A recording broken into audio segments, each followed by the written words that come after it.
Hola, ¿qué tal? ¿Cómo están? Espero que estén bien después de haber tenido los festejos de las fiestas patrias. Y bueno, vamos a ver las materias de las clases del día de hoy, del 17 de septiembre. Tenemos que las asignaturas del día de hoy fueron matemáticas, con el tema números naturales 3, que es lectura y, y descripción de los números naturales de 6 cifras, aunque se nos presentan hasta unidades de millar y unidades de millón. También tenemos el tema de geografía con el tema del territorio y sus escalas, el tema de español eh, fue de evaluar para aprender, y el de ciencias naturales es continuación del pasado con el azúcar que no necesitamos. Pues empezamos con matemáticas. Aquí nos pidieron, con base en el libro de desafíos matemáticos, que realizáramos una tabla con en la que vamos a ir llenando en la página 11, escribir números de 6 o de más cifras que se aproximen a otro.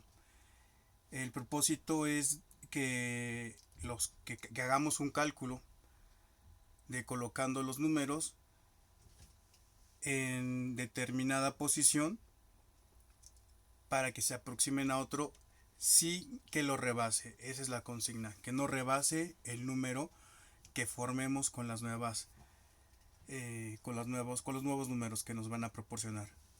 Esta tabla ya está en el libro de desafíos matemáticos en la página 11.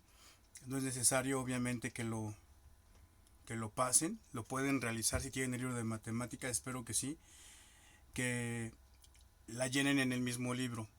Solamente le sacan fotografía y ya me lo envían, por favor.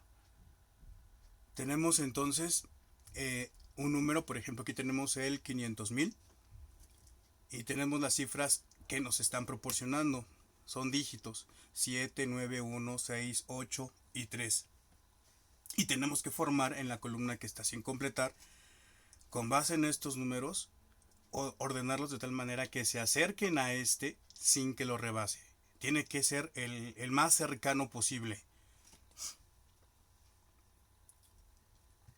No hay una explicación o hay varios criterios que podemos seguir. Yo les comparto ese criterio, que es el que creo que me ha funcionado más a mí. En la televisión inclusive tienen otros criterios que son muy parecidos. Yo creo que lo primero es contar las cifras de las cantidades. Por ejemplo, tenemos que el número al cual se va a aproximar es el número 500,000. Son 6 cifras. Contamos las cifras, tenemos que son 6. Y las cifras o los dígitos con los cuales vamos a formar, vemos que también son 6 dígitos. Entonces podemos utilizarlos en cada una de las posiciones. En segundo lugar,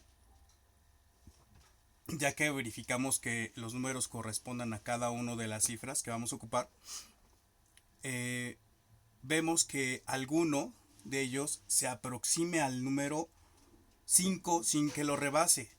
Revisamos que es el 7, 9, 1, 6, 8 y 3. El único que cumple este propósito es el número 3. Digamos que en la casilla, en el lugar de las centenas de millar, que es donde está ocupando el 5, el número que lo ocuparía sería el 3.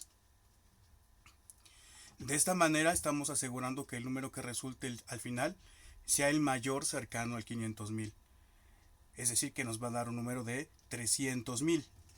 Ahora hay que seguir escribiendo los números, pero en orden descendente, ocupando las posiciones inmediatas. Me refiero a las posiciones inmediatas con que después de centena de millar, hacia la izquierda, hacia las unidades, seguirían decenas de millar, unidades de millar, eh, centenas, decenas y unidades. Y ya podemos ir colocando ahora los números mayores, porque queremos que sea el que mayor que se acerque. De esta manera tenemos que sería en este orden descendente: 9, 8, 7, 6 y el 1. El número entonces que se aproximaría sería el que está indicado en la tabla, que sería el 398.761. Tenemos otro número que nos están proporcionando. En este caso es contamos las cifras y vemos que son 7 cifras. Aquí ya estamos abordando unidades de millón. Al abordar unidades de millón, entonces vamos a leer que esta cantidad es 1.146.003. Vamos a contar las cifras que nos están dando. Los dígitos son 6, 1, 5, 1, 3, 2 y 9. También son 7 cifras. Al ser 7 cifras, quiere decir que vamos a ocupar cada una de las casillas en el número que sigue. Pero vamos a cambiar un poquito el criterio debido a que en estos dígitos vemos que no hay ninguno que sea menor que el 1. Puede ser igual, sí, pero no hay ninguno que sea menor. No nos están dando esta opción. Vamos a cambiar un poquito entonces este criterio, ya que no hay ninguno que sea menor que el 1. Pero lo que podemos hacer es igualarlo. Y si tenemos un número 1 por ahí, ¿ya vieron? Tenemos un 1. Después pasamos a las cifras de las centenas de millar y hacemos lo mismo que en el paso anterior. El número que sigue es 1. No podemos poner igualmente que en el caso anterior un número menor que el 1, pero sí tenemos otro número que sea igual que el 1. Entonces, la segunda posición también sería igualar con un número 1. En las decenas de millar, aquí sí se retoma el criterio del ejercicio anterior y se escribe el número que sea mayor que que sea menor que el 4 sin que lo pase. En este caso nos queda el 9, el 2, el 3, el 5 y el 6. ¿Cuál cumpliría el propósito de ser menor que el 4? El 3. Ese sería nuestro número que ya aseguraríamos que sería una cifra menor y la más cercana aproximada a 1.146.003. Y finalmente, como ya tenemos asegurado ese paso, ya podemos escribir los números descendentes del número mayor que nos quede al menor, ubicándolos en las posiciones para acercarnos lo más posible al número que nos están proporcionando. Y en forma descendente sería 9, 6, 5 y 2. De tal manera que nos quedaría el número 1.139.652. Esta tabla que les estoy proporcionando en estos momentos y que está en los documentos que les envié, tiene los ejercicios, los incisos que tenían que llenar. Es decir, que con base en la primera tabla, que ya los hayan ordenado, lo que les voy a pedir es que le pongan, escriban, cuidando la ortografía, los nombres de cada una de las cifras que ustedes ya hayan realizado con este propósito. ¿Estamos de acuerdo? Espero que les haya quedado un poquito más claro. Y si no, pues ya saben que estoy a sus órdenes, tratando de dar más opciones para que tengan un criterio y realicen este desafío. Vamos a pasar ahora a la asignatura de geografía. El tema en geografía es el territorio y sus escalas. Bueno, en este tema nos están proporcionando algunas indicaciones, por decirlo de alguna manera, en la cual nosotros vamos a revisar en nuestro libro de texto. Esto viene en la página 18 y vamos a observar un telegrama, un email, más bien, mejor dicho es un email, en la que nos hacen referencia al país de Venezuela, a un estado y a un municipio de ese país. Lo que nos están queriendo decir es que vamos a ver qué tipo de escala es la que utilizaríamos para localizar primero el país, después el estado, después el municipio y por último checar cuáles son las escalas que se utilizarían para revisar y ubicar el país o la localidad específica que nos están indicando. Nos dan un diagrama como este que les muestro, donde está que lo más pequeño en el centro es el municipio, encerrado dentro de lo que es la escala estatal. A su vez se hace más grande y contiene la escala nacional, y englobando todo sería la escala continental. Yo creo que de esta manera les quedaría un poquito más claro. Me di la tarea de, con esta presentación, ver que en el mapa, en el superior de derecho, donde se ve solamente el país dentro de una masa continental, saben que es el continente americano, utilizamos entonces ahí la escala continental. En la parte inferior de derecha tenemos ya al país dividido en diferentes estados. Es por eso que se le llama escala nacional. Sobre esta escala nacional está ya una localidad que es la de Falcón o Falcón, en donde ya se ve más ampliada este estado de Venezuela. Por consiguiente es una escala estatal. Y todavía más pequeñito vemos la localidad de Coro. Entonces ahí estaríamos utilizando una escala municipal. Ven que ya es una escala más específica. Por otro lado, la escala en los mapas puede ser numérica o gráfica. La escala numérica se presenta de la siguiente manera. Ya lo hemos visto, en matemáticas también hemos visto esta situación, en la que 1 es a, en este caso sería 100.000 millones. Se debe leer 1 a 100 millones, perdón. Con esto se quiere decir que cada centímetro del mapa equivale a 1 kilómetro en el territorio. La escala gráfica es una recta de tamaño variable dividida en segmentos iguales que indica los kilómetros y que permiten conocer la distancia real entre dos puntos ubicados en el mapa. El hecho de que en la recta se indique que cada segmento equivale a 10 kilómetros quiere decir entonces que cada centímetro del dibujo es igual a 10 kilómetros en el territorio. Y aquí está un pequeño esquemita donde se rescata cuál es la escala numérica y cuál es la escala gráfica. Hay otra clasificación de escalas en la cual simplemente es escala pequeña y escala grande. La escala pequeña nos dice que son los mapas de escala pequeña donde se muestran menos rasgos geográficos que aquellos de escala grande, porque cubren amplias porciones de tierra. Y los de escala grande son aquellos en que el acercamiento de la región que se quiere ver permite ver los detalles, las carreteras, los ríos o incluso las calles de las avenidas y todo lo que es la urbanidad o lo rural que pueda tener un mapa. Esto es para ubicar con mayor precisión. Es como cuando ustedes utilizan el zoom en algún dibujo, hacen la escala grande, ¿verdad? Para poder ver con mayor facilidad los detalles. Una escala pequeña nos reduce, más bien una escala pequeña nos amplía, pero a su vez nos reduce lo que estamos viendo para poder tener una englobación de todo lo que vamos a visualizar.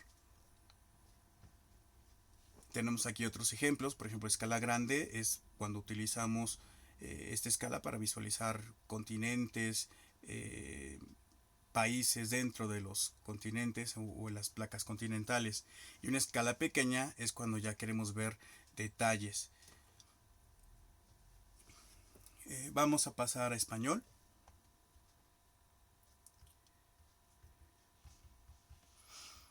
Bueno, en español continuamos con lo que son los tipos de preguntas. Tenemos pues que vamos a definir qué es un examen. Es una prueba de conocimientos, aptitudes, habilidades o de capacidades físicas y nos permite conocer nuestro aprovechamiento en los estudios. Esto no lo preguntan porque lo que vamos a realizar como proyecto es una guía de estudio para un examen. No se espanten, va a ser el tema libre. Ustedes van a poder decidir sobre qué quieren examinarse. Y van a responder unas preguntas. Por ejemplo, ¿consideras que todos los exámenes son iguales? Esto es con base en su experiencia. 2. A través de los exámenes, ¿puedes saber cuánto y cómo has aprendido? Y también nos sugieren que hagamos una lectura del libro de texto. Esto es con la finalidad de que tengamos mayores herramientas para poder realizar nuestro proyecto. Las pruebas y los exámenes que has resuelto a lo largo de la primaria contienen varios tipos de preguntas. Busquen, por ejemplo, que tengan de otros grados y examínenlos. En este caso dice que en equipo porque es un extracto del libro, pero lo van a realizar obviamente de manera individual. Sobre qué temas les están cuestionando, qué tipo de preguntas contienen, cuáles son semejanzas y diferencias, cómo saben lo que necesitan hacer para responder en cada caso. Yo creo que pueden, si no los tienen a la mano, pueden recordar cómo eran los exámenes que realizaban en primero, los exámenes que realizaban en segundo grado, en tercero, en cuarto, en quinto. Han tenido diferentes maestros y también tiene que ver con la materia, con la asignatura, inclusive con lo que se pretende saber de estos, rescatar qué saberes. También indudablemente tiene que ver la edad del participante, del examinado. No se les puede realizar, por ejemplo, las opciones múltiples a los pequeñitos de primero con el llenado de circulitos, ¿verdad? Puede ser de opción múltiple, pero a lo mejor que escojan caritas, que escojan dibujitos, etcétera. Una vez que hayan recopilado varios ejemplos, pues bueno, van a hacerlo también de manera individual, analizar el tipo de preguntas que contiene cada uno y su propósito. A manera de conclusión, van a comentar qué tipos de preguntas les resultarían más útiles para elaborar su guía de estudio o de autoestudio en este caso y por qué. Se nos pide también que hagamos un énfasis en recordar que las preguntas deben de llevar signos de interrogación. Cuando las palabras inician con qué, quién, cuál, dónde, cuándo y cómo, cumplen una función interrogativa o exclamativa, se acentúan gráficamente. Eso es bien importante que ya no lo pasen por alto y que siempre que realicen una pregunta y utilicen estas palabras deben de ir acentuadas. Se nos proporciona en el libro también un esquema en donde hay pasos a seguir. A, B, C, I. ¿Qué quiere decir cada una de estas letras? Primero el A es requiero presentar un examen o estudiar para alguna asignatura. Registro la fecha. Nos estamos adelantando para saber cuándo vamos a ser evaluados o examinados. En la B, me preparo y repaso. Considero tanto los temas a tratar como las posibles preguntas. Ese es el punto en el que debemos de concentrarnos para poder realizar un examen, que sería la C, ya es la presentación del examen a partir del estudiado y aplicó una estrategia para resolverlo. Hay muchas estrategias y yo creo que ya ustedes han de estar aplicando algunas en los exámenes. Vamos a todo esto porque van a realizar su proyecto. Elige un tema que conozcas o que sea de tu interés. Van a investigar brevemente sobre el tema y van a elaborar un cuestionario de 5 preguntas nada más como mínimo para su autoevaluación. Algunos especialistas en evaluación recomiendan considerar lo siguiente al resolver un examen. Leer con cuidado las indicaciones y las preguntas, responder primero a las preguntas que se consideran más sencillas. En las preguntas cerradas, descartar primero las respuestas incorrectas o que no corresponden a lo que se pide. En las preguntas abiertas, reflexionar antes de escribir.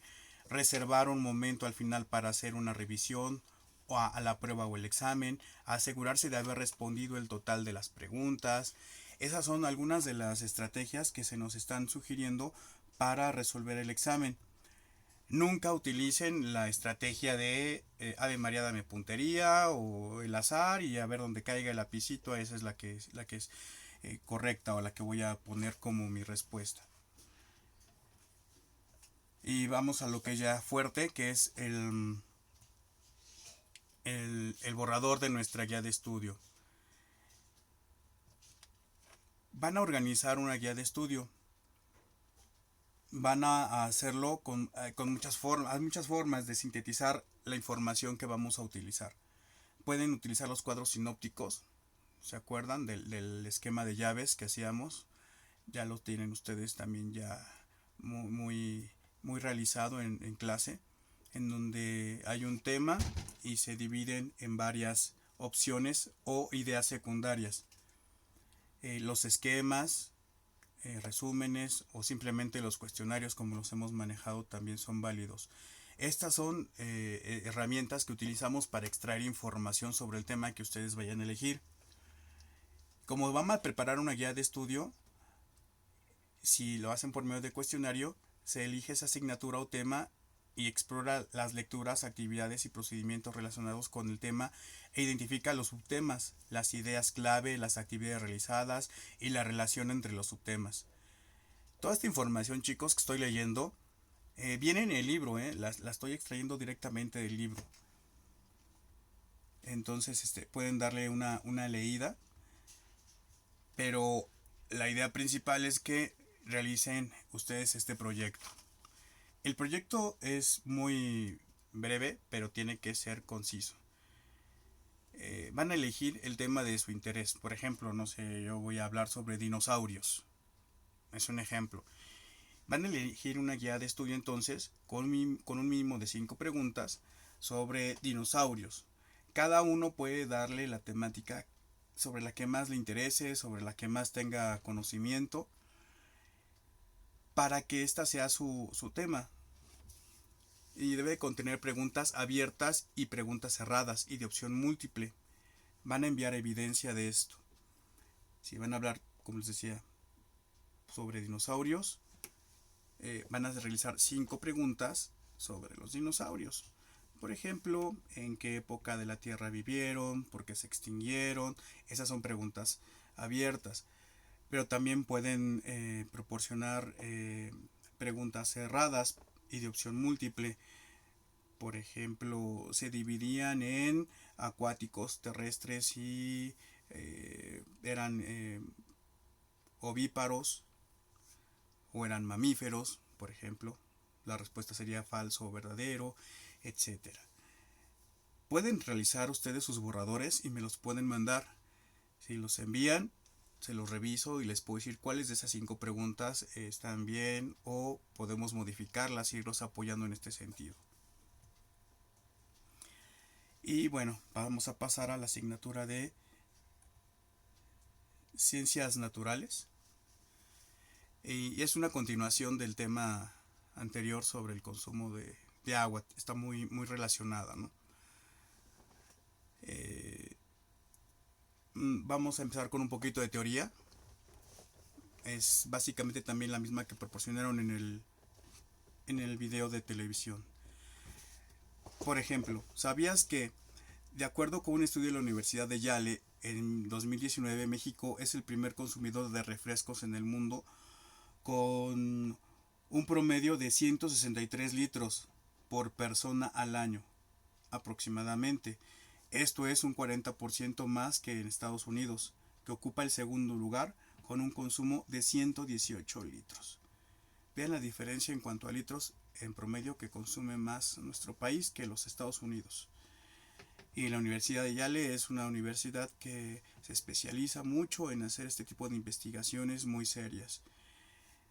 Otro punto de teoría nos dice que es importante mencionar que el consumo de azúcares proporciona la energía que utilizan nuestras células para poder funcionar. El problema surge cuando se consume más azúcar de la que nuestro cuerpo necesita. Por toda esa energía se desaprovecha o se acumula, provocando desequilibrios que dañan la salud.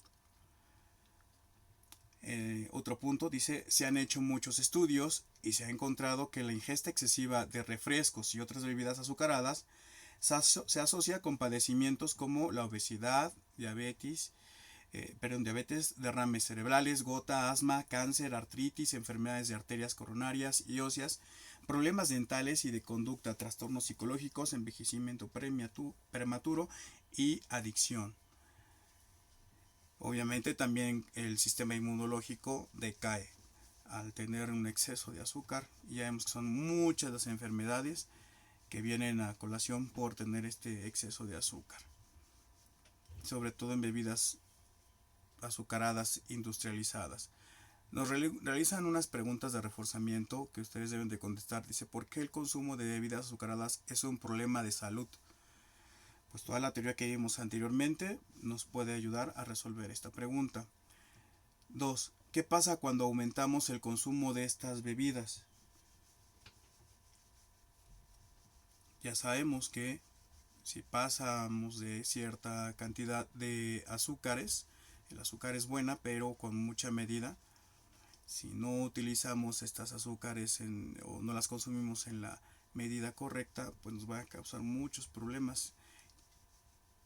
¿Qué problemas serían los que nos causarían el consumo de estas bebidas azucaradas?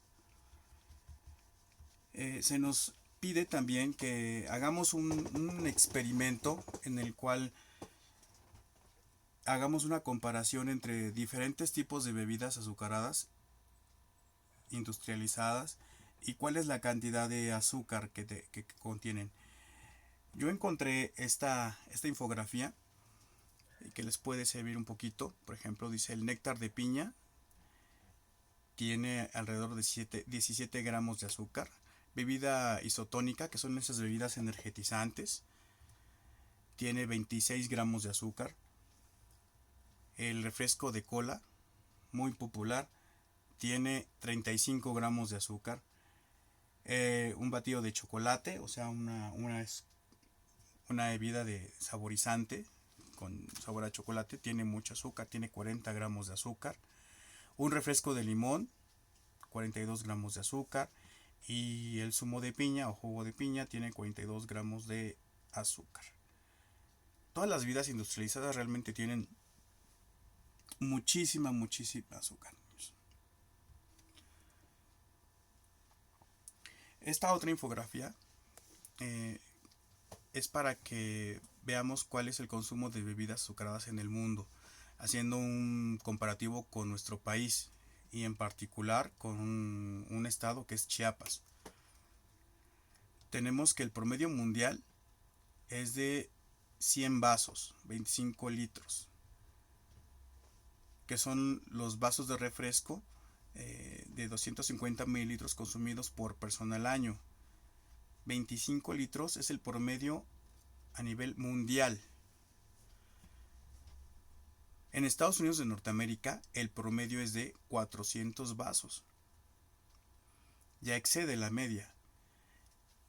En México, es decir, con todos los 32 estados, es de 600 vasos, 150 litros.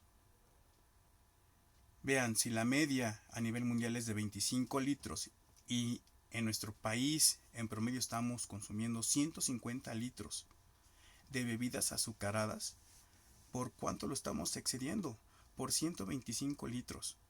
Es muchísimo. Pero no para ahí. Tenemos todavía un estado de la República, Chiapas, con base en este estudio, que ellos consumen 3.285 vasos de bebidas azucaradas en el mundo. Específicamente refrescos. Inclusive en Chiapas no se habla de cervecerías o de venta de aguas, se habla de refresquerías. Consumen muchísimo refresco. Alrededor de 821.25 litros. Es muchísimo lo que se está consumiendo en un estado de nuestra república. Obviamente, imagínense todo lo que está perjudicando a las personas de Chiapas con enfermedades como la diabetes, el asma, la obesidad, problemas del corazón, etcétera. Es importante que no pierdas de vista que el cuerpo humano obtiene su energía de los azúcares, pero en exceso causa serios desequilibrios. Les estoy aquí también proporcionando la barra de la jarra, perdón, del buen beber, en donde se nos está estipulando lo que es aconsejable beber. En la jarra vemos que en la parte de la base el agua potable que debemos de consumir es de 6 a 8 vasos. Recordemos que más o menos un litro de agua son 4 vasos. Si el vaso está alrededor de 225 mililitros, entonces es alrededor de 8 vasos, 2 litros que deberíamos de consumir de agua al día. En el nivel 2 dice que de 0 a 2 vasos podemos tomar leche semidescremada y bebidas de soya sin azúcar que tenga industrializado. En nivel 3 de 0 a 4 tazas café o té sin azúcar. En el nivel 5 de 0 a medio vaso jugo 100% de frutas, leche entera, bebidas deportivas o bebidas alcohólicas. Bueno, ya saben que ustedes nada de alcohol, nadie nada de alcohol. Y en el último, refrescos con agua de sabor. 0 vasos. Bueno, todo esto es para que reflexionemos más que nada. La actividad consiste más que nada en esto, en que reflexionemos sobre por qué son malas las bebidas azucaradas y no debemos de consumirlas, sobre todo en exceso. ¿Para qué? Para que promovamos el consumo de agua simple y reducir el consumo de bebidas azucaradas. Ustedes piensen y reflexionen cómo mejorar su consumo de agua y reducir el de bebidas azucaradas. Cómo promover estas acciones con los demás. Es algo que podrían comentar con su familia. Recuerdan que se les pidió que hicieran una encuesta y que graficaran, ¿no?, sobre qué tanta agua se estaba consumiendo en su familia. ¿Ustedes consideran que están consumiendo suficiente agua natural? ¿Consideran que están consumiendo muchos refrescos u otras bebidas azucaradas? Si ustedes ponen como reto tomar determinada cantidad de agua al día, todos están en ese mismo sentido, orientados. Por la salud vale la pena intentarlo. Puedes, por ejemplo, escribir una carta a tu familia, a tus amigos, comentando tus ideas, o hacer un cartel y colocarlo en la cocina, junto al refrigerador o donde guarden las bebidas, con algunas leyendas que propicien el consumo de agua potable y reducir el consumo de bebidas azucaradas. Piensen que además de la salud pueden obtener otros beneficios como la reducción en gastos y de esta manera ayudar a la economía familiar. Bueno, pues creo que hasta ahorita sería ya todo por mi parte en las clases del día de hoy. Chicos, espero que de verdad les estén sirviendo estos apoyos, estos videos que estoy haciendo. Si les están sirviendo, díganme. Si no les están sirviendo, también díganme. Todas las sugerencias son bien recibidas. Y recuerden que todo es con el máximo objetivo de apoyarlos, de que ustedes estén con un reforzamiento sobre las clases que están llevando en televisión, que ellos son los que están dando las clases. Me corresponde a mí que me envíen sus evidencias de trabajo, apoyarlos, reforzarlos, resolver dudas y realizar evaluaciones. Pues sin más por el momento, espero que estén bien y hasta la próxima. Buen día, chicos.